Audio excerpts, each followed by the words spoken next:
Stop scrolling. God has a message.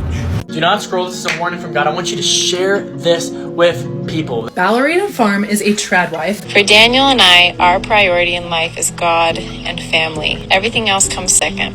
Hannah Nealman from the Ballerina Farm TikTok account posts similar content about living on a farm with her 8 children. We aren't done having babies. Okay, so who is Nara Smith, and is she a traditional Mormon housewife? We live in a day and age where traditional homemaking has been forgotten about and even looked down on, indoctrinated to focus more on their careers and less on the home.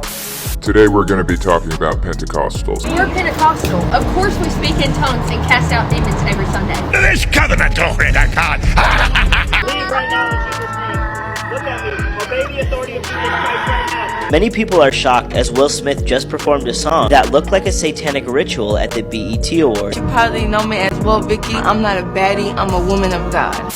Gabby Hanna is back, and she's appealing to a very lucrative Christian market. I'm gonna pose this question as a humble servant. What if I was the mother of God? Do you see this? This certifies that Tovar Salem was dedicated to God in the Salvation Army. Y'all couldn't do it anywhere else? Hello, I'm Salem. Welcome to my channel, and I have something to tell you. I was in a cult. I'm drinking smart water, but unfortunately it's not making me smart. Hello everybody, it is me, Salem, and welcome back to my channel. How are you guys? I have been gone. Again. I feel like I say that a lot. I really do leave more than... I don't even know. Damn, I'm rusty. I feel like I take a year-long break whenever one singular teeny tiny insignificant inconvenience happens to me. Like I really do be at the point where I'm like, I'm all out of toothpaste. I'm quitting YouTube. This time around, it was actually very different. At the beginning of July. What month is before August? Girl, I don't know. I went to public school. What month is before August? Okay, period, July. Anyways, I got into a car crash and it was very traumatizing. Yes, very traumatizing. Somehow, by some miracle, I was completely fine and so was the other driver. At this point, I have just the worst luck with cars. I don't know what it is. My first car got broken into. My other car got stolen and used in a string of crimes. So that was fun. And now this car that I worked really hard to save up for got totaled in a car crash. And now I'm back to driving my red Honda Civic, aka the Chum Bucket. I think at this point, I just feel like the Lord's telling me, you know what, Salem? Just don't get a car. Just scooter around. Speaking of the Lord. Usually I yap about society. But this time around, I'm gonna yap about myself and my trauma, or more so about my very extremist, religious, cult-ish, or just straight up cult upbringing in the Pentecostal church. And I was being told actively at 5 years old that I was already destined for hell. So I'm talking no pants, no earrings, no makeup, being incredibly sheltered, to people crying and throwing up on the floor and throwing their money at the pastor, like false healing preachings, fear-mongering. Yeah. Not very fun, not very demure. There has always been one topic that I've always wanted to make an in-depth video essay on, but the timing never was right for me to do it. I didn't even know how to approach it. I wasn't sure how to talk about it or anything. It wasn't something that was trending. It wasn't something that was popular. It was just something that was kind of there. And that's the topic of religious influencers. That's right, we're talking Big Nick. Did you know that the theory of evolution was actually created by a cult member that worships Lucifer? Oh, that's no. In the sense that, you know what I mean? Girl defined. I remember when you were walking down the aisle to Zach and you whispered over to me and you were like, I'm not attracted to him, but I'm going for it. Here I go. YouTubers converting such as Gabby Hanna. People tossing me. Religious trad wives such as Nara Smith and Ballerina Farm, who promote a traditionalistic Christian lifestyle. Whether it's directly or indirectly, whether it's in your face or subtle, spiritual social media is very much alive and well. And a little sus. If you scroll away from this video, then what are you doing? Look. One day an animator was messing around and he created this picture of a little minion who was nailed to a cross. A minion didn't die for you. you, but somebody actually did. Jesus. You done lost your damn mind. When you get your damn mind, you call me.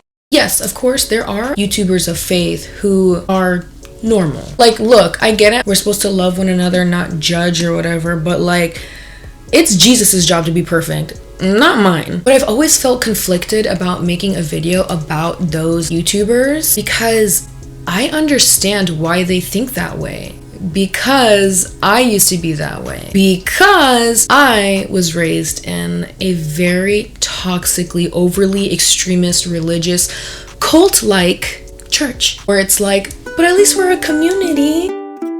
Yeah, but then the community is literally trying to exile you and abandon you as soon as you don't accustomize to their rules. Literally, that literally happened to me and my family. Whenever I had the urge or the wanting to make a video essay on this niche world of extreme Christian YouTubers like Girl Defined, like Big Nick, like John and Macy or whatever their name is. I swear every Christian couple has the same name. I do have empathy and sympathy for those types of YouTubers and influencers out there who believe and preach these very, very dangerous doctrines. But I felt like a lot of people wouldn't understand why I have sympathy and empathy for those people if I never talked about my backstory. So this is gonna be a very long video.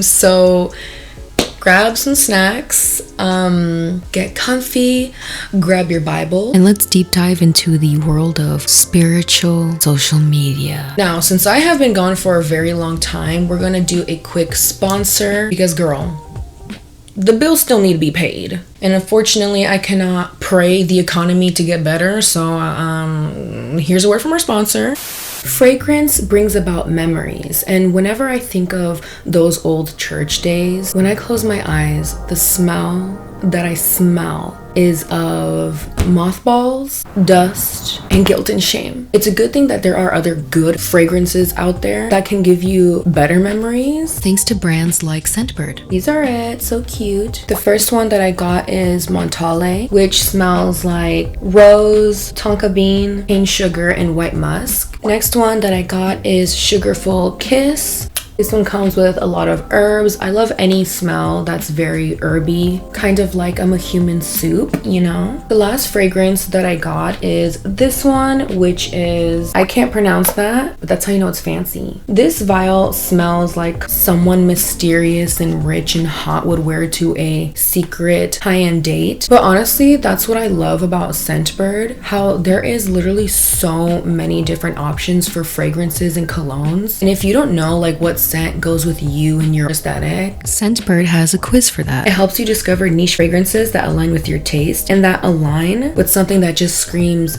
you know? So if you want to find your own signature scent, click on the link below or use the QR code on your screen. I know, we be living in the future. I'll give you a second to actually scan it though. And don't forget to use my code SALEM to get 55% off for your first month, only on Scentbird. Part 1. The not-so-subtle rise of subtle religious content on social media. How aesthetic baking bread videos are actually secretly promoting religious values. How do I do this?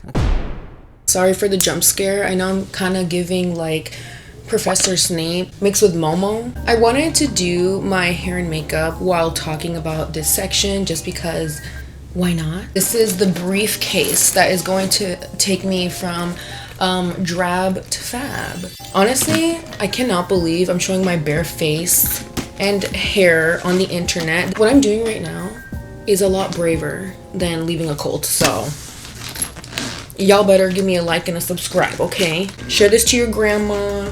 Share it on Facebook, y'all know the drill. Anyways, I kind of just wanted to talk about things that I've been seeing in religious TikTok, on religious Instagram, on religious YouTube. It's content that's really popular that you're probably consuming and you probably don't even know it's religious at all. In general, I've kind of noticed that there is a rise of influencers sharing their religious lifestyle. And first of all, I want to say that this is fine. You're allowed to have a religious lifestyle. You're allowed to have a spiritual spiritual faith system and everything. However, there is a major difference between being a religious influencer and an influencer who makes religious content, and a religious influencer who makes religious content in hopes to get people on board to act according to your own convictions, lifestyle, and opinions, especially ones that can be very not the best. Mom, you're going to college, right?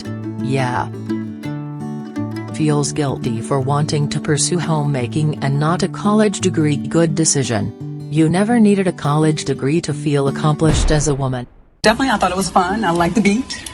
So. I get what that influencer was trying to say, but see, this is the main problem that I'm seeing a lot in modern day religious kind of traditional promoting content. It's not as easy as just, come on, just stay home, make your own bread. You should be able to stay home and watch your kids and have your husband provide. It's that easy. This is the way God intended. Why can't you just pick your own eggs from your 15-acre backyard rather than just go to the grocery store? I don't know, Sarah, because literally everyone is in crippling debt. Sir, we are showing a balance of $0.00 for both of your accounts. Oh. Next. Religious content used to be super duper out there. And I remember people critiqued it all the time. When people started to make content like Girl Defined, if y'all remember that rabbit hole. Which are two religious sisters who make content basically just about biblical womanhood and girlhood and marriage and stuff. And it was really popular to critique them like 6 years ago, to the point where Cody Ko and Noelle Miller made a That's Cringe episode on them that got 34 million views. And honestly, it's super ironic because now Cody Ko is cringe, but I digress. Point is, this type of messaging, this type of religious content have been around for a very, very long time, but it's barely now becoming a huge thing. In modern days, I've noticed more of a rise of this type of content. We live in a day and age where traditional homemaking has been forgotten about and even looked down on, where women are fighting to be in the same positions as men, indoctrinated to focus more on their careers and less on the home. When God created men and women more than just biologically different, our husbands are to be the breadwinners as we are to be the bread makers. Okay, and what do you want me to do about that? And unlike years ago, it seems to be a lot more romanticized. Homesteading, homeschooling, traditional family rearing, owning your own plot of land, petting ponies, and picking berries. Like, honestly, it looks like a vibe, not gonna lie. And to the untrained eye, you might view it as like, it's just someone living their life. What's wrong with that? You're just being a hater. But y'all, real eyes realize real lies. Because many of these trad wife, traditional home lifestyles are lies. Obviously, I do believe that there are many people who live the homesteading life, whether they are religious or not, and genuinely enjoy this type of lifestyle. But when it comes to influencing, a lot of influencers lie on the regular, even when they're not religious and when they're not homesteading. So it only makes sense that many of these influencers who kind of mix this type of content into their platform are also kind of sprucing up the lies. And when I say lies, I mean more so the fact that this type of lifestyle is not all berries and pies and cream. It's a lot of hard work, but it also takes a lot of money to live this type of lifestyle. And despite the happy Disney movie looking dream come true lifestyle, the truth beneath it isn't as charming. I heavily considered coming back onto YouTube when the whole ballerina farm thing was happening, because I was like, oh, this would be a perfect opportunity to talk about like my upbringing and just talk about religion in general and just this religious YouTuber space. But then I didn't. I'm here now. So if you're not familiar with who Ballerina Farm is, or what the heck I'm even talking about, let me give you the inside scoop. Ballerina Farm is a TikToker with over 9 million followers. Makes content about her homestead, her farm life, and her 7? Bro, I missed one. It's actually 8 kids. Anyways, married to a millionaire husband whose daddy owns JetBlue Airlines. having all the land in the world, having Zootopia in her backyard, and being able to stay at home and get everything paid for. Through daddy's money, but also through their business, Ballerina Farm, which sells meat, baked goods, homewares, and imported products. I would think that this type of lifestyle would make someone like her happy, especially because a lot of people follow these types of content creators because, after all, their life literally looks like a fantasy. And not only that, Hannah Nealman is considered the blueprint to trad wives. She's considered the queen. Yet in April earlier this year, an article about Hannah went extremely viral in Time magazine that said a very different story than what was being portrayed. In April, I went to interview Hannah Nealman, otherwise known as Ballerina Farm. There was Hannah, her husband Daniel, who's also the business partner, and their 8 children, along with cows, pigs, chickens, the whole shebang. And I asked her when we were standing on the side of the mountain, is this what you always wanted to do? Is this always where you wanted to be? And she said that actually she wanted to live in New York City, that was her dream, and she had wanted to be a ballerina. Just the fact that she called her page Ballerina Farm is so heartbreaking. Like seeing everything and reading everything that we have now. That is still her soul, and she's essentially lost that soul to the farm. Like, this girl got a full ride to Juilliard. That is nearly impossible to do, and when you see her videos of her cooking and her doing this and doing that, or talking with her husband, the just blank stare, the looking off, the disassociation, but when you see her dancing videos, it's just pure joy on her face. But to put aside your dreams entirely for this man who doesn't even appreciate you and can't even get you the tickets to Greece that you've asked for, and instead gets you a symbol of essentially oppression with that egg apron is just so sap. Okay, that's my birthday present from Daniel. Hoping their tickets to Greece. It's not. Oh, my egg apron! Eggs in it. Actual story of Ballerina Farm is one that honestly we have seen many a time, where a lot of these women who grow up in strict religion or they marry someone who's had a strict religious upbringing, they kind of slowly lose themselves to the religious expectation that women are not allowed to be individuals and all that you are is your work at home, your kids, and how you are a reflection of your husband.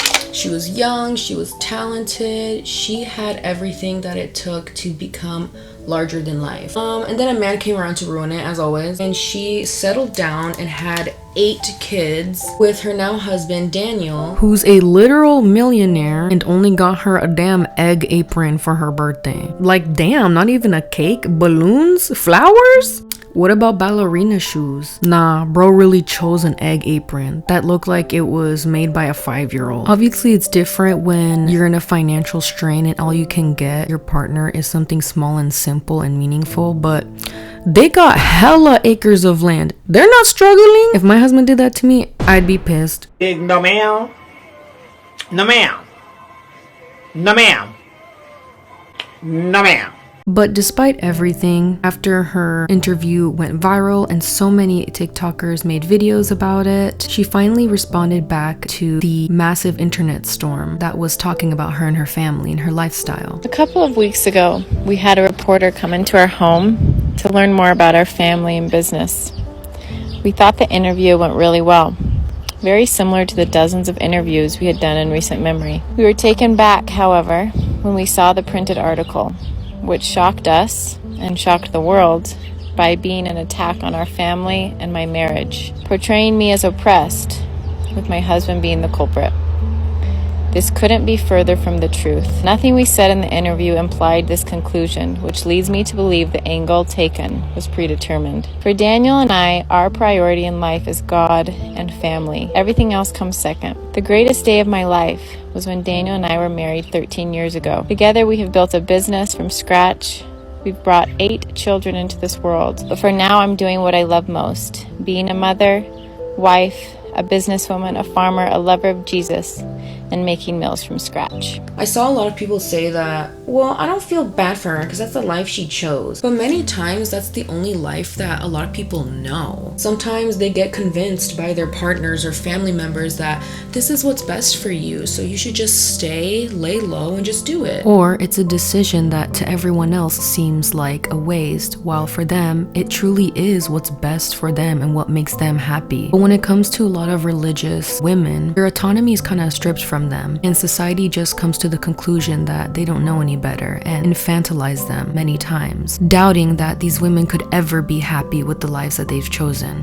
And honestly, all of that can be true at once. That's what makes these situations so confusing. It's so much more complex than choosing or not to choose this lifestyle. It's so much more complex than whether you were groomed into thinking this way or if it was truly a decision that you yourself made. And that is a question that I feel many religious people ask themselves to this day. And that is a question that I think takes two people to answer. Before I was born, my mom had already had 2 daughters. My mom was having trouble getting pregnant with me, and a prophet came up to my mom during one of these preachings. And the prophet told my mom, "You are going to have 3 daughters, and each and every single one of your daughters are going to be leaders and have followers." And somehow, my mom eventually got pregnant with me after being told she could not have any more kids.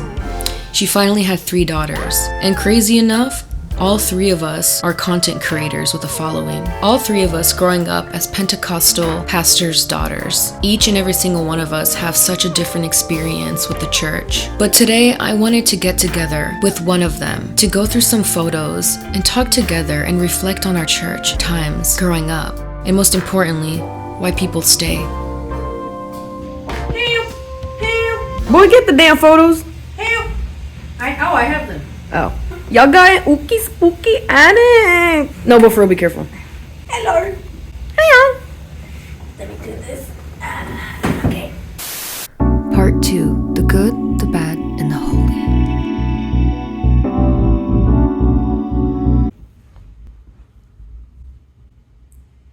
This is a diaper changing station. You can smell it. Literally, she pooped literally 2 seconds ago. Oh yeah, you have a baby now. I do have a baby. I am here with my sister Peniel, or Curly Penny. Not so curly no more.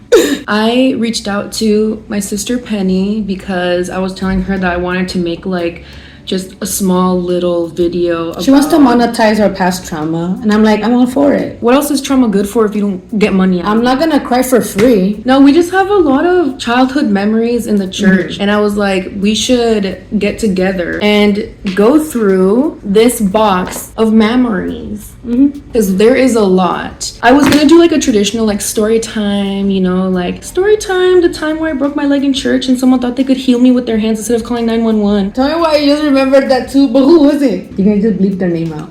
I knew.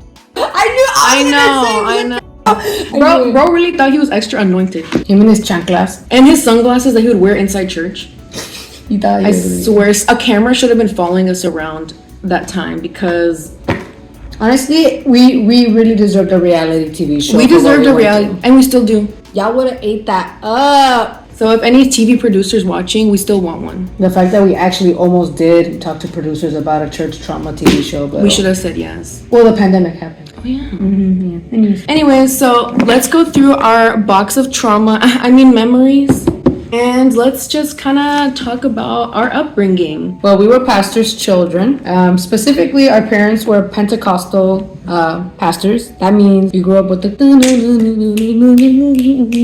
Look, the truth is, even though our upbringing was like, they were telling us that we were going to go to hell at 5 years old, the music was lit at least. Like, the music was really good. We were dancing. I remember, like, we were kids, like, they sleep like this, and the music was still going because it was like a vigilia. And then we would just wake up and go like...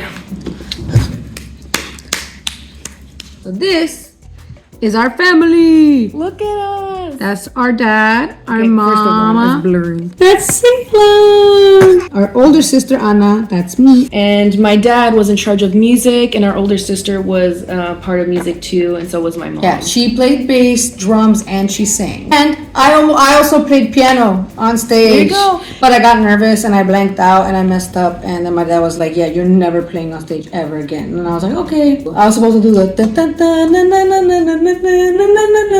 No, but like it was a very fun time. As a child, like I had this vague sense of like, okay, this is like kind of weird. The stuff they say is a little bit weird. These are just photos of our old house where my parents would do backyard ministry and prophecy and prayer and all that type of stuff. My mom and dad, they were the least crazy of everybody we knew. Our parents were honestly like the rebels of the church, actually. Our dad confronted so many pastors at churches, and he's like, "Hey, what you're doing is wrong." And they'd be like, "You're gone."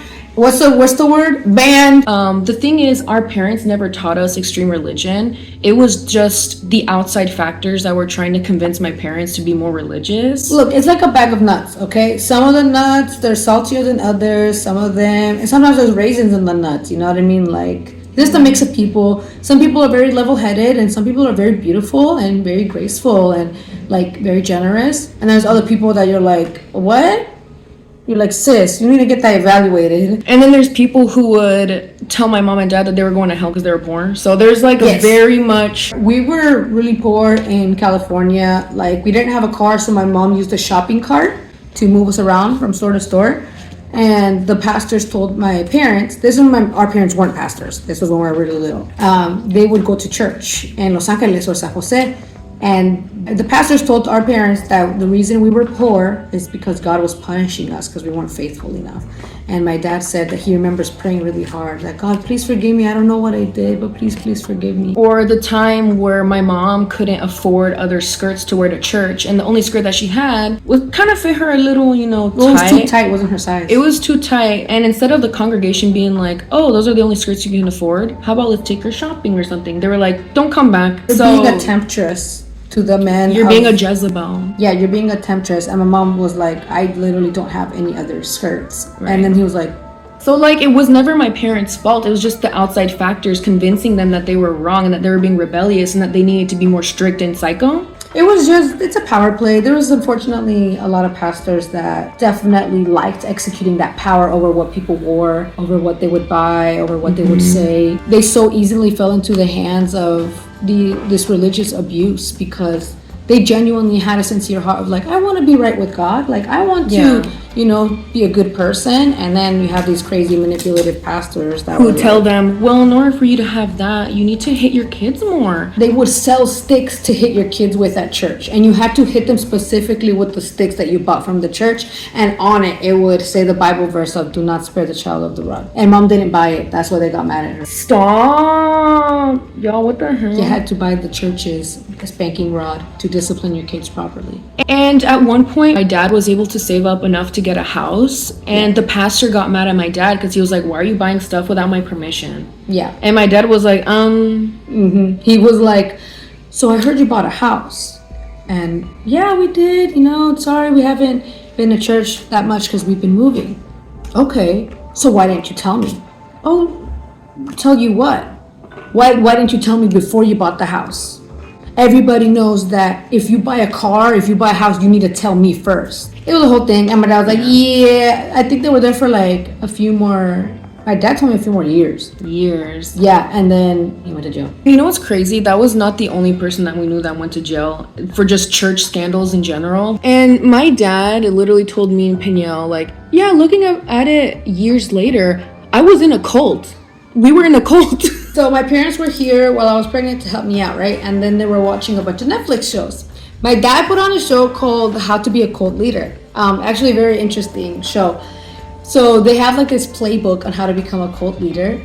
Tell me why when we finished the show, my dad was speechless and tells me, literally every pastor that I've ever worked with has every one of these qualities of just being manipulative, money hungry, corrupt. Yeah, just really strange, weird rules. Yes, really strict rules of what you eat, what you do, wear, what you wear, and it wasn't even Bible based. It was based around the pastor. Right. So it was not about let's serve the community and spread the gospel. It was how can I control this little group of people that I have as much as I can for my own gain. Yeah. In fact. Fun fact, there's a new documentary coming out of a new church scandal, and it was the one here, around here. The Living Hope one? Yes. I know, oh my god. The pastor was a literal drug dealer and was laundering the money through the church, bro. No, because tell me why one of the pastors my dad worked with, again, I'm not saying any names because I ain't trying to get sued, but one of the pastors that my dad worked with pulled out ofrenda money to take his kids to Disney. Yep. Speaking of Disney, there's That's the devil, remember? Oh, I forgot. I forgot. Our mom let us watch Disney growing up. And Harry Potter. Yes. And the women at church came after our mom's throat because hermana, ¿cómo es que les enseñan las películas de Disney? ¿No sabes que hay penes en el cielo? Hay ahí un penote así de grande en el cielo en Lion King. Hermana, eso no es bueno. Even though it's like, girl, if you're watching a kids TV show and you're seeing that, you're the problem. So Hello Kitty was the devil, Barney was the devil, Winnie the Pooh. Okay. Teletubbies was the devil. Okay, if you watch Winnie the Pooh, the devil. Each character representa un demonio. Basically, children couldn't have anything because we couldn't have anything. Pokemon devil. Okay, so I have a funny story about this.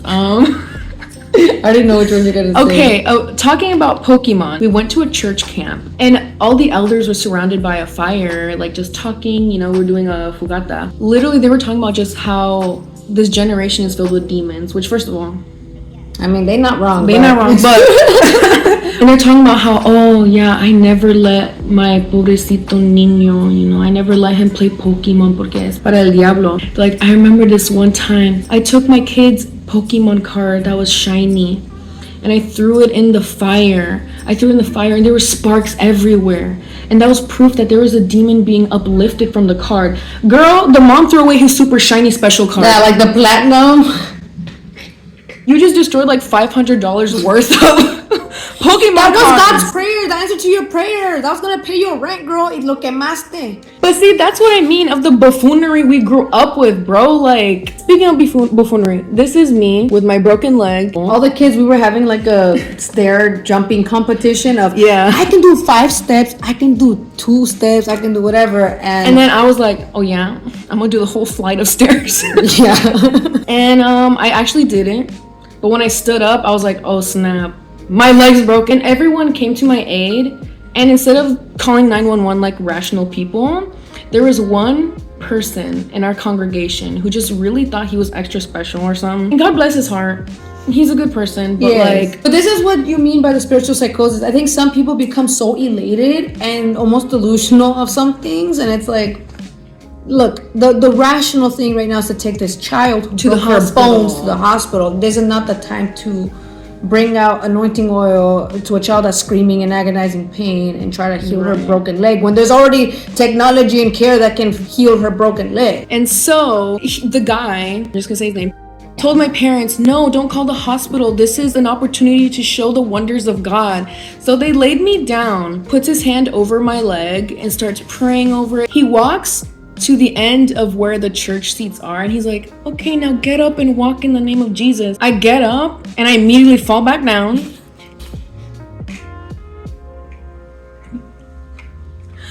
Literally so traumatizing. I still remember that pain. And this is no entiendes, no resultó porque no tienes fe, Salem.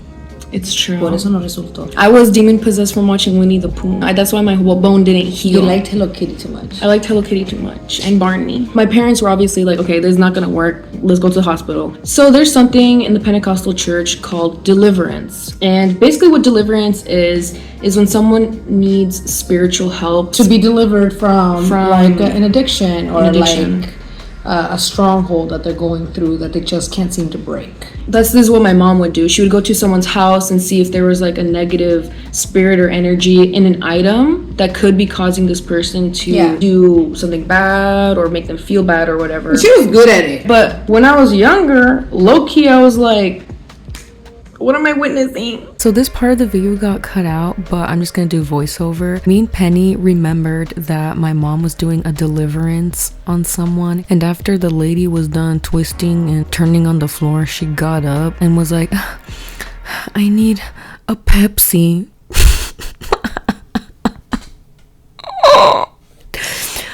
Girl just had a deliverance and the first thing she thought was Pepsi. I can't. It's a fine line because even with the, growing up, it was long hair, no makeup, no piercings. You become the exact opposite now.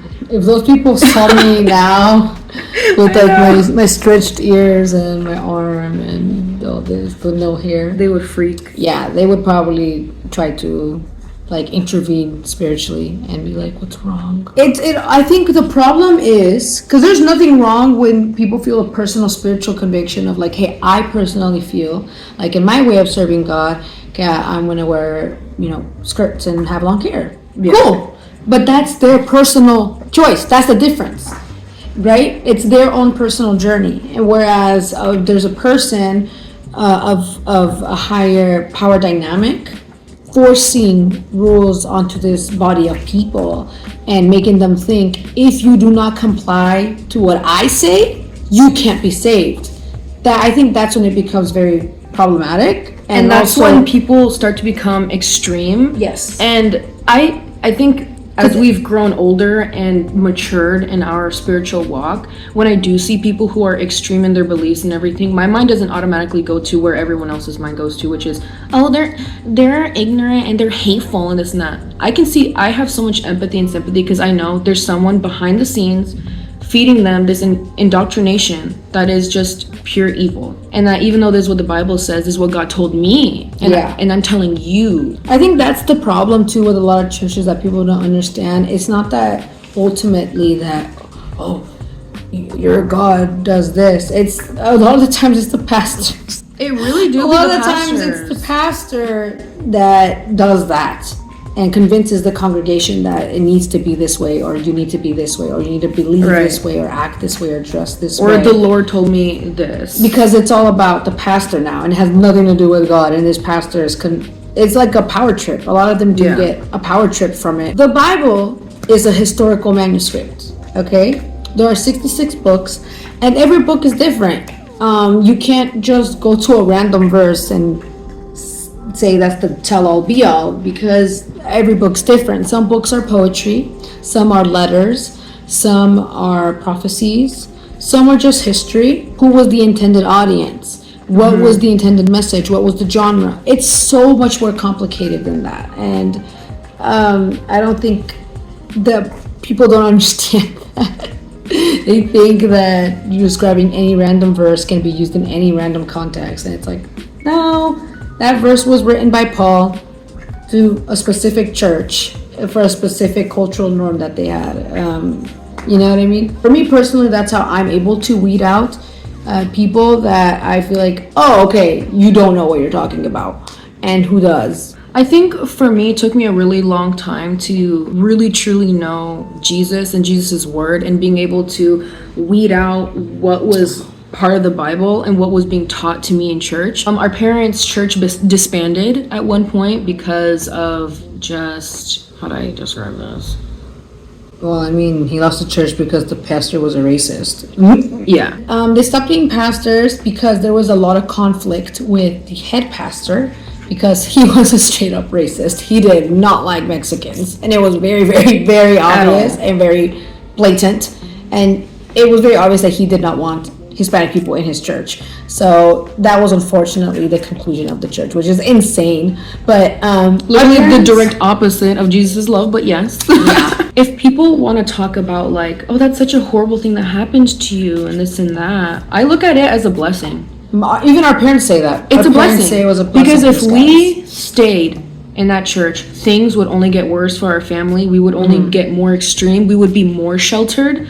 The fact that we couldn't even listen to certain music, TV shows, all this stuff, we couldn't have friends. Like, I know for a fact it would have led our family to a way worse place. We wouldn't have all that we have now. My dad himself says that. He says, I look back, he said in the moment it was very painful and I didn't understand. It was confusing. Yeah. But now that he's older, he says, I look back and it was definitely, he himself said, actually, I think that's from God. All this, how it unraveled, because it was going down a very weird path, for sure. Being a diva since day one, look at that. That's so cute. She was an icon. She was the moment.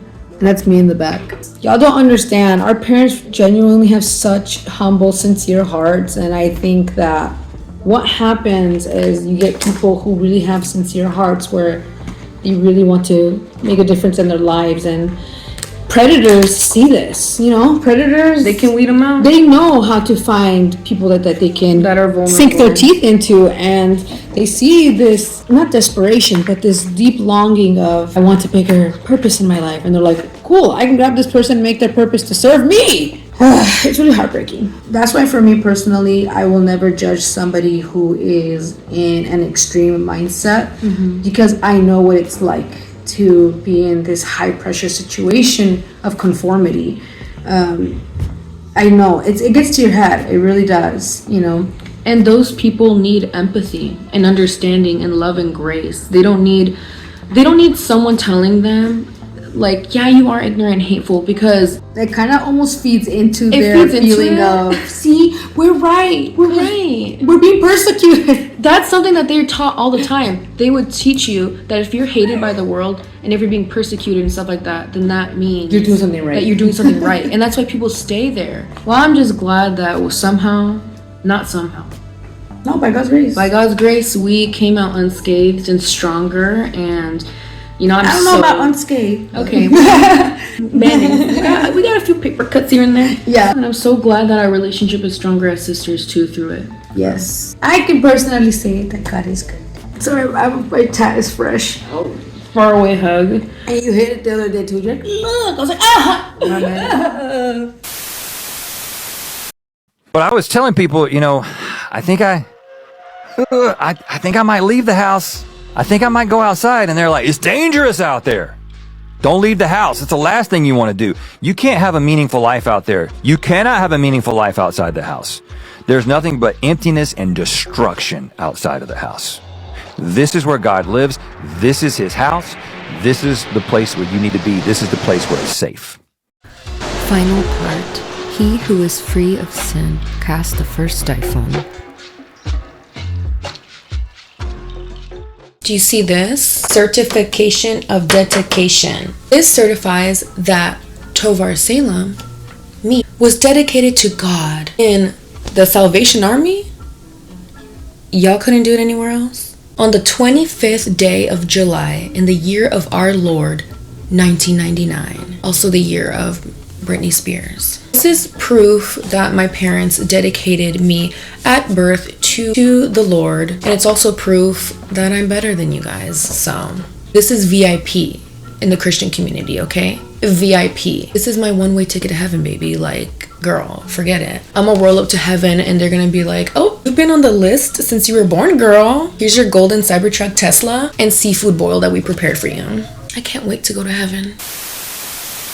About 6 years ago, I remember when everyone and their grandma was making videos about Girl Defined. And I remember them going viral a long time ago because they had very, very extreme religious views, and so many commentators and people in my community, like video essay people and stuff, they would just like watch their videos and talk about how cringe they were and this and that.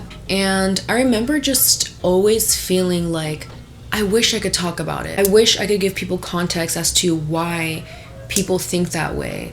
I was like, oh my gosh, they remind me so much of me when I was deep in the trenches of religion. And purity culture is extremely toxic. I remember growing up in church, the purity lesson that they taught me wasn't the analogy of the dirty water in a cup that a lot of evangelical people grew up with. Because I was Gen Z, they used an iPad analogy. What in the cocoa melon of basically, if you let a boy play with your iPad, his finger stains are still on you. It was just such a bad analogy. And I remember at that camp that I was at, where that pastor preached that, someone called him out and was like, okay, what about people who had their first kiss stolen from them? It's so complex and everything that ultimately what it leads down to is whether you disagree or agree with messages such as that Girl Defined give out or not. People like Ballerina Farm or Big Nick, Gabby Hanna's own conversion, whether or not you agree or disagree, whether they are extreme or not extreme, from people who are very subtle to not so subtle. At the end of the day, a spiritual walk is very personal. Everyone has their own ways to go about it, their own journeys to continue in their faith walk, or are currently deconstructing or questioning their faith walk, or becoming less extreme or becoming more extreme. And all of those vastly different paths that people of faith choose or people of no faith choose or won't choose is so personal, to the point where commenting that someone is being extremist or commenting that they don't believe enough or that they are losing their faith and they're gonna go to hell honestly doesn't really affect anything, because the personal spiritual walk is so strong that no matter what you say, it is ultimately up to that person where their path is gonna go. And the spectrum is so broad that we have stories such as people who have been part of a religion for over 15 years, like Rhett and Link, where Rhett is now deconstructing his spiritual walk. When I told my wife that I thought evolution had happened, she burst into tears. I just want to give you an idea of where we come from and the worldview that we were all sort of held captive to. But Link and I would hang out, and I would be like, bro, let me tell you the last thing that I read that really makes me think that none of this stuff is true. I lost my faith because I moved to Los Angeles and fell victim to the ways of the world. At least that's what happened according to a lot of people who say this every time I open my big fat mouth and talk about my deconstruction on the internet, as I did recently on Howie Mandel's podcast. Questioning his beliefs, and even made a whole album about his spiritual deconstruction journey. Then the spectrum swings to people like Whoa Vicky, an internet meme who's also on all of these crazy shows and on TikTok, converting to Christianity and offering to pray over people. Bethany from Girl Defined, her husband is currently deconstructing, while Bethany still believes and practices her religion within their marriage. You never know where people are gonna end up. Bro, like Daddy Yankee, the one who sings Dame más gasolina. Bro, he converted to Christianity. You just never know where people are gonna end up, and to each their own journey as they see fit according to their own convictions and what feels right for them. Some people may be like, wait, I don't think this is for me no more. Kinda wanna maybe revisit this idea later on my own terms, and that is valid. Some people think it's worth it to leave a life of millions and fame to pursue something smaller, and that is valid. Some people's version of happiness and fulfillment might not look like yours, and that is valid. No matter how much we question, how is the opposite of me possibly happy choosing that? It's not up for us to decide. You're allowed to share your opinions and your belief systems and everything, but not to the point where you're trying to implore it onto other people who are also part of your faith-based system and make it seem like, oh, you're not good enough if you've already kissed someone because you should have saved that for your first husband. Or you're not saved enough if you don't have a farm and pick eggs in the morning. Like, none of that is truly biblical, and none of that has anything to do with anything. That is just humans warping their faith-based system to fit what they feel convicted to. And that is the biggest thing, the biggest takeaway I want people to understand. The thing about convictions is that they also change all the time. That's because people change. People absolutely change, and it's important to have these conversations with one another without judgment. That is how people who are in extreme religion truly learn. If you automatically say, well, Girl Defined was just hateful, that's just how they are. They're hateful and they're ignorant and this and that. The more that you push people who are already pretty extreme in their religious views, the more that you push and tell them that they're wrong, the more they're gonna keep doing what they're doing, because I'm telling you guys, 99.99999% out of 100, those people are being told from a higher up or someone, or misconstruing the word of God, that the more that you're persecuted, the more that you're hated, the more people try to fight against you in what you say, the more you're right and the more you should stand up for it. That is how people stay in that type of mindset. And the more that we try to have these conversations with people like that by calling them ignorant and this and that, without understanding the backstory, without understanding where they might have come from and how that's kind of maybe all that they know, the more you're feeding into it. It's just humans spouting stuff that they want to spout, and they base their messages off of their own convictions and experiences. If your only conviction as someone who is spiritual is, I just feel so convicted that I can't kiss before my husband. I'm not saying that I'm judging your conviction. If that's what you feel like the Lord has put on your heart, that's fine. Again, I'm not claiming to be perfect.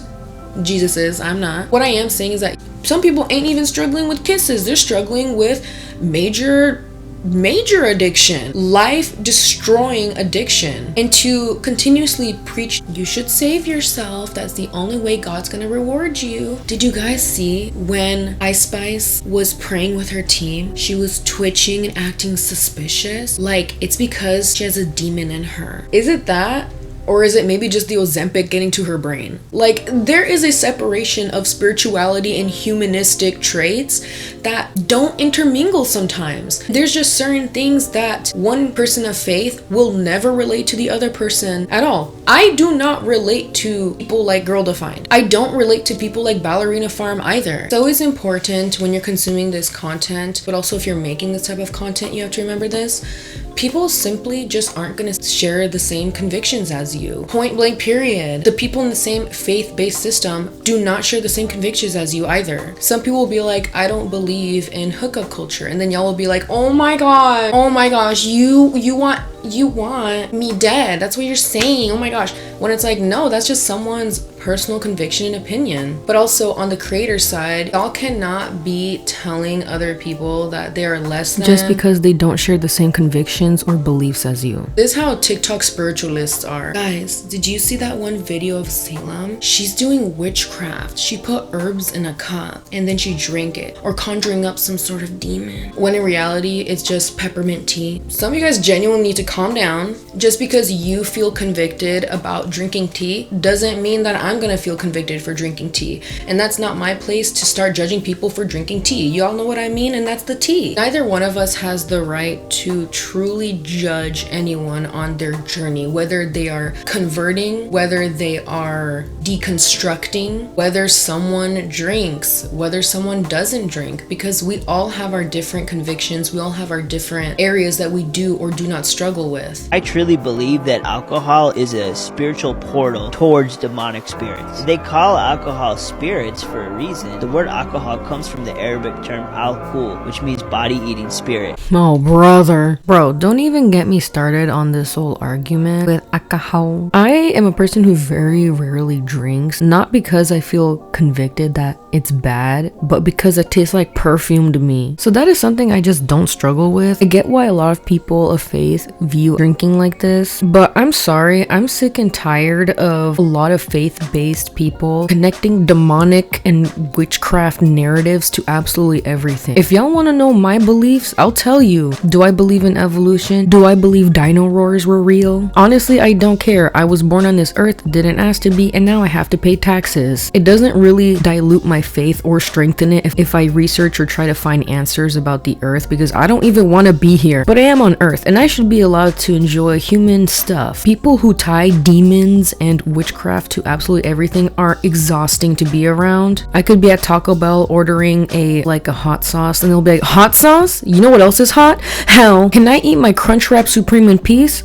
Can I eat my Crunchwrap Supreme in peace? For those of you guys who don't know, I am cringe, I fear. I love Yu-Gi-Oh! My husband loves Pokemon. I absolutely love Vocaloid in anime. I love going to the Renaissance Fair and dressing up as a mythical creature. I absolutely love fantasy games like Baldur's Gate and D&D. And to this day, you'd be surprised that in modern times, if I were to tell some Christians that, they would be like, don't you know that when you play D&D, you're conjuring up spirits? And don't you know that someone sacrificed their friend over the game? I'm playing D&D because I want to roleplay as a clown with superpowers. My superpower is that I play the ukulele and convince my other team members to give me all the money that they won when we made it out of the cave together. Does it look like I'm planning to sacrifice them in real life? People like that just make everything for the devil. They'd be like, don't play Monopoly because money is the root of all evil. Anyways, give give me your railroads. But see, as much as I disagree and don't really like these type of people, if they feel convicted with alcohol, Monopoly, Taco Bell sauce, and a group of nerds pretending to be magical elves and wizards, then that's them. That is their conviction. And I gotta respect that, as much as I don't understand it. However, I expect the same respect because I don't feel convicted. Crazy enough, I think it's possible for someone to both play Legend of Zelda and still love Jesus. Something that I do feel convicted for is listening to certain music, and that might not be that big of a deal to them. But I know myself, and I know how deeply music affects me and how it can make me, you know, either more depressed or more angry. So I limit my spirit and I limit myself for the sake of my mental health from entering that world of certain songs that make me more angry or remind me of bad times in my past. I know what some of y'all are thinking,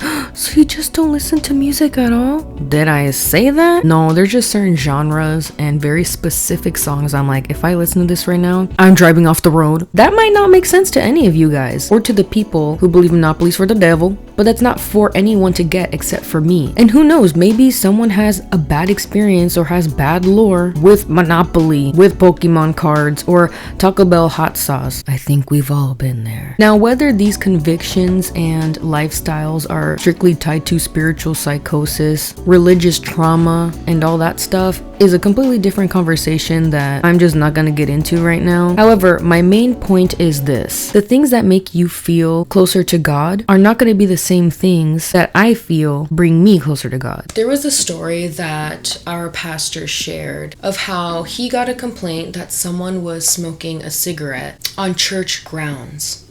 And this person, who had a very cushy, privileged life, said, "I think it was disrespectful to the house of the Lord.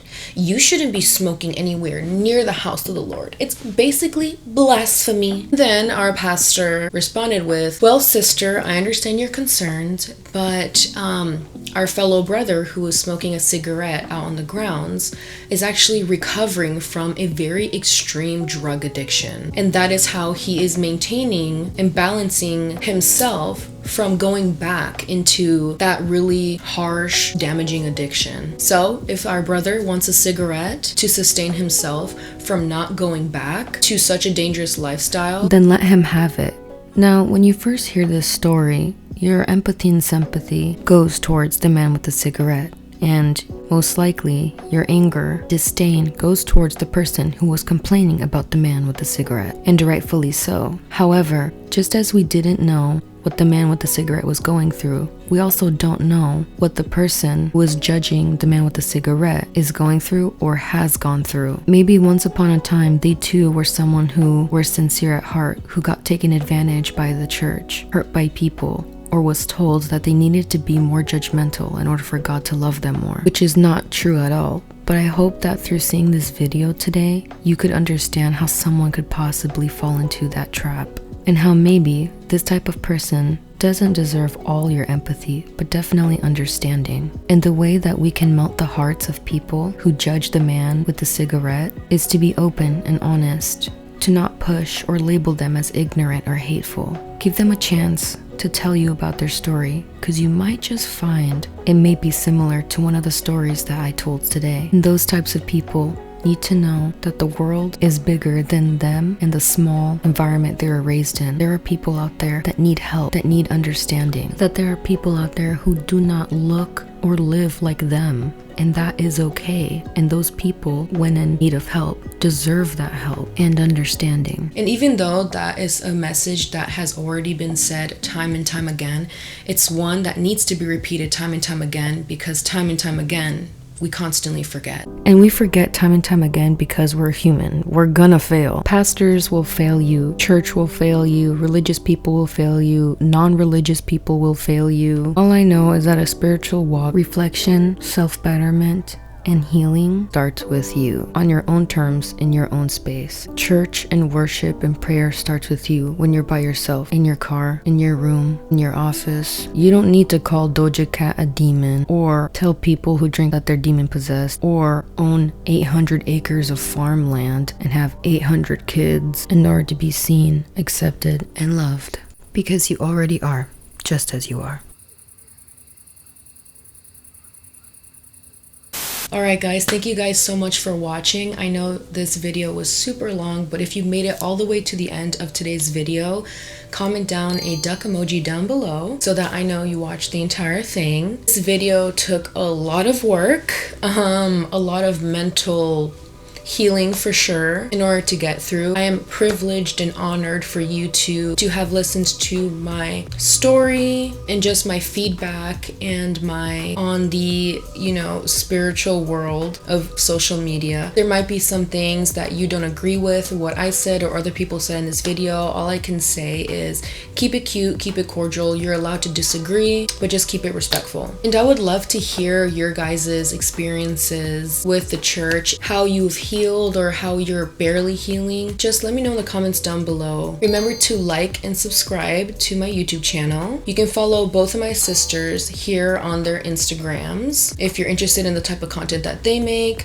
You can follow me on my Instagram, which is @_SalemTovar_. I just post PCOS content there and just blab on my Instagram stories. And from here on out, my content is going to look a little different, mostly with format. I'm going to go back to video essays and video commentary stuff, but I'm also going to be launching my membership only YouTube page where I'm going to give you guys more story times of being in the church. I want to make a full length video of my experience in the church because this is like 20 years worth of stories that I just couldn't put in this video because it would literally take me like 3 hours, as well as other crazy story times and just personal videos that I would love to give you guys. And you guys will know when that's up once I'm finished with my first video of talking about my experience more in depth. I'll post it on my community tab and everything, and I hope that some people will join and become my neighbor. I want to make it affordable for everyone because I ain't trying to charge you guys like 50 bucks like some of these other YouTubers because I actually like you guys. So we'll see what happens. So look forward to that. With that being said, I know I give you guys homework at the end of every single video, but honestly, the only one is try not to be so extreme. Whether you are religious or not, everyone is always going through something, and if there's something that you don't understand why someone thinks the way that they think, why they're spewing the stuff that they're spewing, why you disagree or anything, remember, don't get furious, get curious. Yes. Alright guys, that is it for today's video, and I will see you in the next one. Bye.